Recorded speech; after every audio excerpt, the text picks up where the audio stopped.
जय हिंद दोस्तों, welcome to the सरकारी जॉब। अगर आप मध्य प्रदेश प्रशिक्षण अधिकारी, जिसे आप आईटीआई ट्रेनिंग ऑफिसर के नाम से भी जानते हो, इस भर्ती की तैयारी कर रहे हो और आप चाहते हो मध्य प्रदेश प्रशिक्षण अधिकारी बनना, आईटीआई में अनुदेशक बनना, तो आज का वीडियो इंपॉर्टेंट रहेगा। आज हम डिटेल में डिस्कस करने वाले हैं इन चीज़ों के ऊपर। एग्जाम डेट जो आपकी सितंबर में बताई गई है, तो क्या सितंबर में आपके एग्जाम हो पाएंगे या नहीं हो पाएंगे? अगर आगे बढ़ते हैं तो कब तक एक्सटेंड किए जा सकते हैं?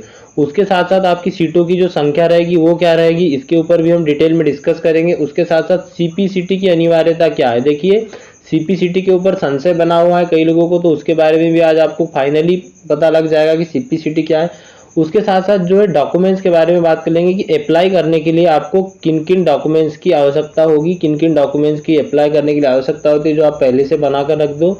और उसके साथ साथ एक चीज़ और यहाँ पे हम जानेंगे कि जो महिलाओं के लिए आरक्षण दिया जाता है अलग से, या महिलाओं को अलग से आरक्षण दिया जाता है, वो कैसा करेंगे, इसमें कैसे परीक्षा के लिए वो अप्लाई करेंगे, सारी जानकारी आज की इस वीडियो में मिलेगी। और अगली चीज़ आपको पता लग जाएगा आज की इस वीडियो से कि परीक्षा का पैटर्न क्या रहने वाला है। तो इन सारी चीज़ों को डिटेल में डिस्कस करेंगे, वीडियो के साथ बने रहेगा अंत तक।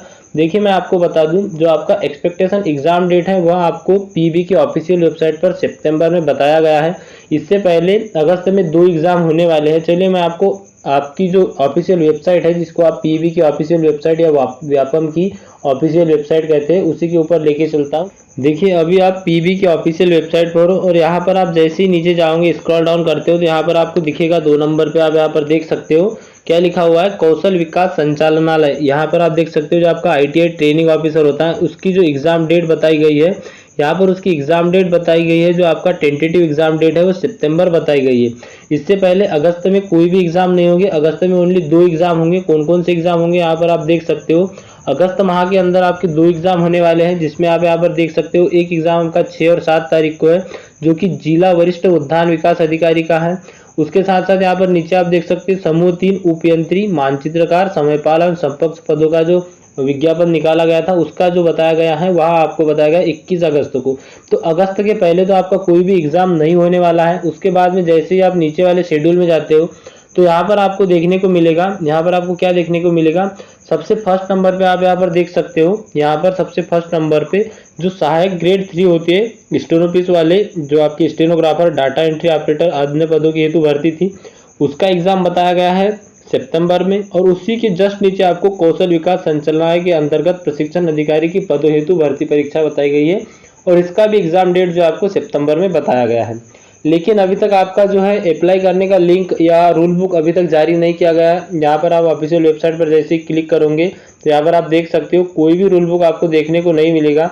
जैसे ही आप यहाँ पर जाओगे, तो आप यहाँ पर देख सकते हो जो रूल बुक आपको दिया हुआ है वह 2022 में सिर्फ 2 चीज़ों का रूल बुक है। एक है आपका समूह 3 उपयंत्री मानचित्र कार समयपालन संपक्ष पदों हेतु भर्ती, और दूसरा वही आपका जो समूह 1 और समूह 1 के अंतर्गत जिला जो आपका उद्यान विकास अधिकारी था उससे रिलेटेड। तो मैं जो आपको 2016 की रूल बुक पर लेके चलता हूँ, वहाँ से आपको समझ में आ जाएगी कौन कौन से डॉक्यूमेंट्स आपको ज़रूरी है, और बाकी चीज़ों को भी हम वहीं पर डिटेल में डिस्कस करेंगे। तो यहाँ पर आप देख सकते हो, यह आपका 2016 का रिक्रूटमेंट था, जो आपका 2016 का नोटिस था, जो 2016 का आपका जो पूरा नोटिफिकेशन था वो यहाँ पर दिया हुआ है। इसमें आप अगर आप फीस की बात करते हो, तो जो जनरल कैंडिडेट है उनको कुल 500 रुपये फीस लगने वाली है। उसके साथ साथ जो अनुसूचित जाति, अनुसूचित जनजाति और अन्य पिछड़ा वर्ग, यानी कि एससी, एसटी, ओबीसी और उसके साथ साथ हैंडीकेप कैटेगरी वालों को यहाँ पर 250 रुपये मात्र फीस लगने वाली है। इसके साथ साथ जो आपका पोर्टल चार्जर लगता है वह अलग से लगेगा। तो देखिए, ये तो हो गई फीस की बात। हम बात करने वाले हैं क्या सितंबर में आपके एग्जाम हो पाएंगे या नहीं हो पाएंगे। तो देखिए, जो एक्सपेक्टेशन आपकी टेंटेटिव डेट दी है वह आपकी कब दी है, सितंबर में दी हुई है। तो अभी तक तो आपका कोई भी नोटिफिकेशन आया हुआ नहीं है। तो लगभग आप मान के चलिए कि इस जुलाई में, अभी आप जानते हो जुलाई चल रही है, जुलाई के अगर लास्ट वीक तक आपका नोटिफिकेशन आ जाता है तो आपके एग्जाम सितंबर में हो जाएंगे, नहीं तो आपके एग्जाम को एक्सटेंड किया जा सकता है। और लगभग चांसेस बनते हैं कि एग्जाम जो है आपके सितंबर के बाद में ही होंगे। लगभग आप मान के चलो कि सितंबर के लास्ट वीक में, या तो फिर उसके आगे आपके एग्जाम हो सकते हैं, अक्टूबर आदि में जा सकते हैं। इसके साथ साथ अगर हम बात करें सीटों की संख्या की, तो देखिए जो आपकी सीटों की संख्या है ये 500 प्लस रहने वाली है इस बार। 500 से लेके आप मान के चलिए कि 500 से 700 के बीच में आपकी सीटों की संख्या रहेगी। कई जगह आपको देखने को मिला होगा कि 2500 सीट आ रही है, 2000 सीट आ रही है, 2500 सीट आ रही है, लेकिन ऐसा कुछ भी नहीं होगा। जो आपका पिछला रिक्रूटमेंट था बस उसी के आधार पर यह भी रिक्रूटमेंट रहेगा। इसमें भी लगभग सीटों की संख्या 500 प्लस रहेगी या इसी के आसपास आप मान के चलिए। अब बात कर लेते हैं हम डॉक्यूमेंट्स क्या क्या लगने वाले हैं। देखिए यहाँ पर ये आपका पुराना नोटिफिकेशन है, इसको आप देख सकते हो। यहाँ पर आपको दिया गया है कितनी फीस लगने वाली है, क्या टाइमिंग रहने वाली है। तो इसी प्रकार से आपको भी लगभग टाइम मिलेगा, जो आपके एग्जाम का होता है वही टाइम इसमें भी मिलने वाला है। अब हम बात कर लेते हैं कि आपके जो डॉक्यूमेंट्स लगने वाला है वो क्या क्या लगने वाला है। तो यहाँ पर आप जैसे ही नीचे स्क्रॉल डाउन करते हो तो यहाँ पर आपको देखने को मिलेगा, सबसे पहले यहाँ पे एक मुख्य नोटिस है, इसको आप पढ़ लीजिए, इंपॉर्टेंट रहेगा। यह भी क्या दिया है इसमें दिया है, यहाँ पे ध्यान से देखिएगा, निःशक्त जनों के लिए आरक्षित पदों पर उम्मीदवार उपलब्ध न होने पर पदों को रिक्त रखा जाएगा। मतलब कि जो हैंडीकेप कैंडिडेट होते हैं उनके लिए जो सीट रिजर्व की जाती है, जो आरक्षित रहते हैं, उनके स्थान पे अगर कोई नहीं आता है तो उनको रिजर्व रखा जाएगा। उनमें किसी भी कैंडिडेट को अप्लाई या किसी भी कैंडिडेट की ज्वाइनिंग नहीं होगी। उसके साथ साथ यहाँ पर देखिए अगला कॉलम यहाँ पर क्या दिया है, यदि किसी व्यवसाय में कुल पदों में से 50% या अधिक डिग्री डिप्लोमाधारी उम्मीदवार मेरिट के आधार पर चयनित होते हैं तो फिर 50% की सीमा को ध्यान में नहीं रखा जाएगा। अर्थात मेरिट के आधार पर डिग्री डिप्लोमा उम्मीदवार 50% से अधिक चयनित हो सकते हैं। मतलब आप समझ के चलिए कि मान लीजिए आपका ट्रेड फिटर है, मान लीजिए आपका ट्रेड कौन सा है, फिटर है, और फिटर में अगर 500 सीट पे आवेदन आया हुआ है तो इसमें जो 250 सीटें रहने वाली है, आप मान के चलिए 250 सीटों पे जो डिग्री और डिप्लोमा धारक स्टूडेंट हैं वो यहाँ पर अप्लाई करेंगे और बाकी की जो 250 सीटें बची हुई है उस पर ITI स्टूडेंट अप्लाई करेंगे। लेकिन यह जो डिग्री डिप्लोमाधारी स्टूडेंट है वो इस सीटों में भी हिस्सा ले सकते हैं, मतलब यहाँ पर भी वह क्वालिफाई हो सकते हैं। तो सबसे ज़्यादा मेहनत ITI स्टूडेंट को ही करना है, आप जानते होंगे। लेकिन जो इसका सिलेबस रहने वाला है, आप सिलेबस पे ध्यान दीजिएगा। आप जानते होंगे कि 75 अंक का आपका टेक्निकल आने वाला है और उसके साथ साथ 25 अंक का आपका नॉन टेक्निकल आने वाला है। जो आपका सिलेबस रहेगा उसमें 75% आपको आपके ITI से रिलेटेड क्वेश्चन पूछे जाएंगे, जैसे कि ट्रेड थ्योरी हो गया, कुछ क्वेश्चन हो सकता है इस बार एम्प्लॉयबिलिटी स्किल से पूछ ले और कुछ क्वेश्चन आपको मैथ्स और ड्राइंग से भी पूछ ले। आप जानते होंगे कि जो मैथ्स और ड्राइंग के टीचर है इनको मर्ज किया गया है ट्रेड में, या यूँ कह सकते हो आप इसको ऐसा कि जो मैथ्स और ड्राइंग पढ़ाते थे उनको भी अब ट्रेड अलाउंस कर दिए गए हैं। अच्छा, एज लिमिट की अगर हम बात करें तो एज लिमिट यहाँ पर आप देख सकते हो लगभग 40 साल आपकी एज लिमिट रहने वाली है जनरल कैंडिडेट के लिए। तो एज लिमिट की कोई इशू नहीं है, लगभग एज लिमिट आपकी अच्छी खासी रहने वाली है।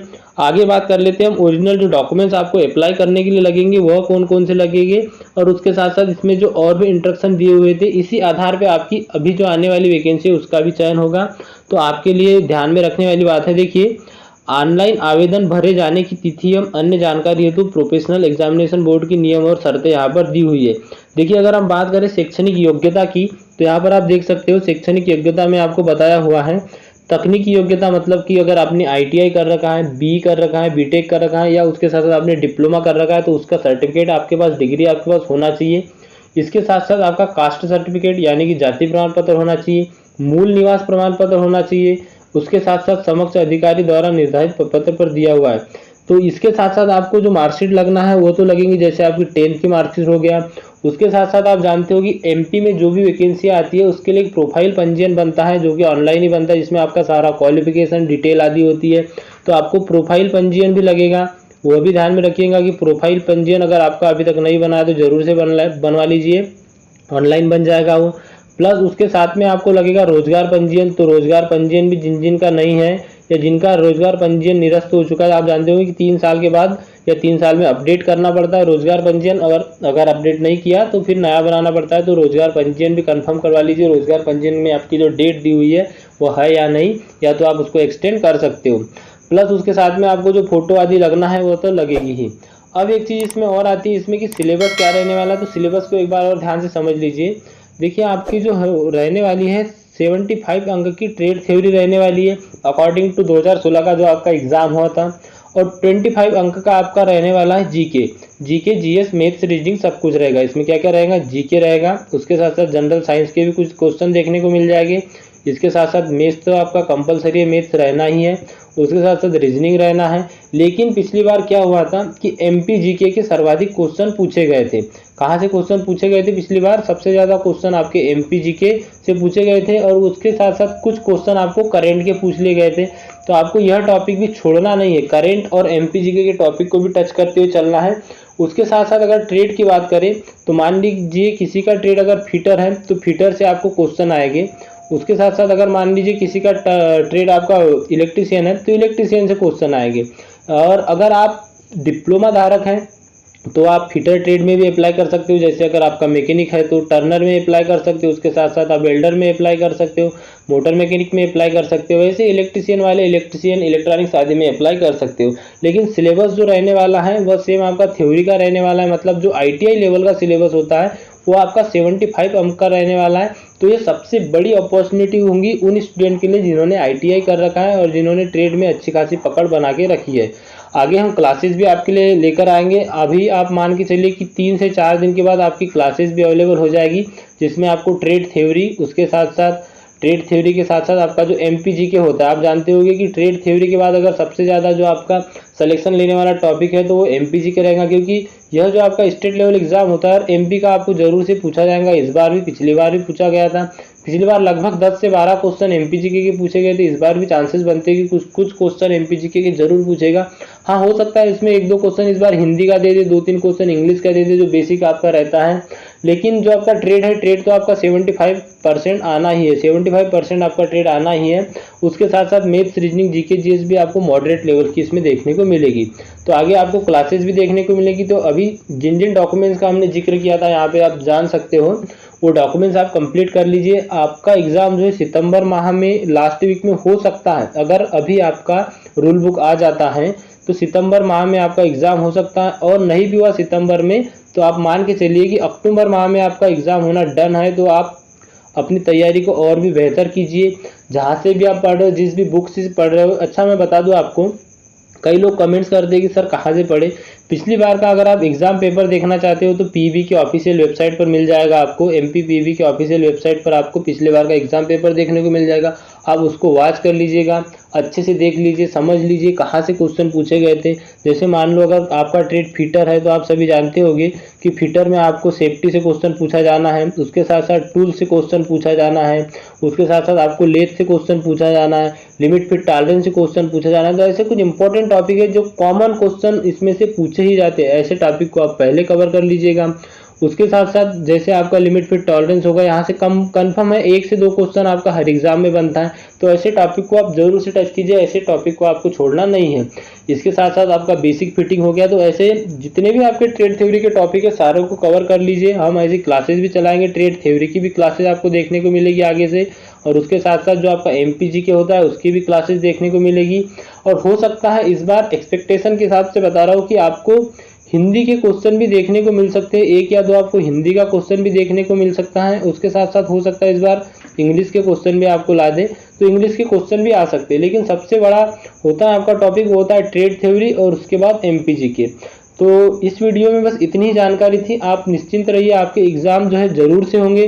डन है जो आपकी MP ITI ट्रेनिंग ऑफिसर की वैकेंसी आना है, MP ट्रेनिंग ऑफिसर की जो आपकी वैकेंसी आना है 2022 में, डन है कि 2022 में आपकी वैकेंसी आएगी और आपके एग्जाम भी होंगे। तो आप एग्जाम का टेंशन ना लीजिए, एग्जाम आपके जरूर से होंगे। हो सकता है थोड़ा सा डेट इंक्रीज हो जाए, जैसा कि अभी बताया गया है कि सितंबर माह में आपकी जो टेंटेटिव डेट दी गई है, हो सकता है सितंबर के आगे थोड़ा सा इंक्रीज होकर अक्टूबर में चला जाए। हाँ, लेकिन आप जान सकते हो कि जो अगस्त में आपको 2 एग्जाम मैंने अभी बताए थे, अगर वो एग्जाम आपके समय पर हो जाते हैं तो आप मान के चलिए कि आपके भी एग्जाम सितंबर में हो जाएगी।